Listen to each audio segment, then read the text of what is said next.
નમસ્કાર દર્શક મિત્રો, ગુજરાત પ્લસ ન્યૂઝમાં આપનું હાર્દિક સ્વાગત છે. હું છું મેઘા અગ્રવાલ અને જોઈએ આજના મહત્વના સમાચાર.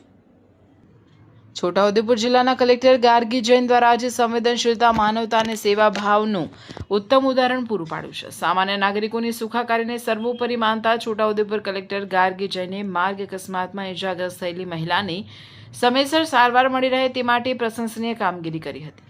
મળતી માહિતી મુજબ આજે સવારે કલેક્ટર ગાર્ગી જૈન જાગનાથ મહાદેવ મંદિર ખાતે દર્શન કરી પોતાની કચેરી તરફ પરત ફરતા હતા. તે દરમિયાન રસ્તામાં નીતાબેન રાઠવા રહેવાસી પાદરવટ ગામ અકસ્માતમાં ઇજાગ્રસ્ત હાલતમાં જોવા મળતા તેમણે તાત્કાલિક પોતાનું વાહન અટકાવ્યું હતું. કલેક્ટરે સ્થળ પર પહોંચી મહિલાની સ્થિતિ અંગે પૂછપરછ કરી અને જરૂરી માહિતી મેળવી હતી.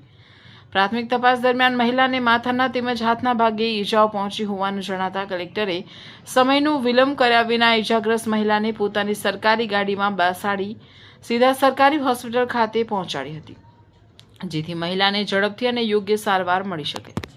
આ સમગ્ર ઘટનાએ કલેક્ટરના માનવીય અભિગમ અને લોકો પ્રત્યેની સંવેદનશીલતાને ઉજાગર કરી છે.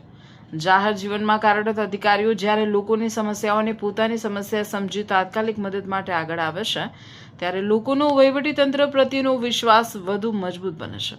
આ ઘટનાએ ફરી એકવાર સાબિત કર્યું છે કે જાહેર જીવનમાં સંવેદના અને સેવા ભાવના એ જ સાચા નેતૃત્વની ઓળખ છે. રિપોર્ટર મોહસિન સુરતી, છોટાઉદેપુર.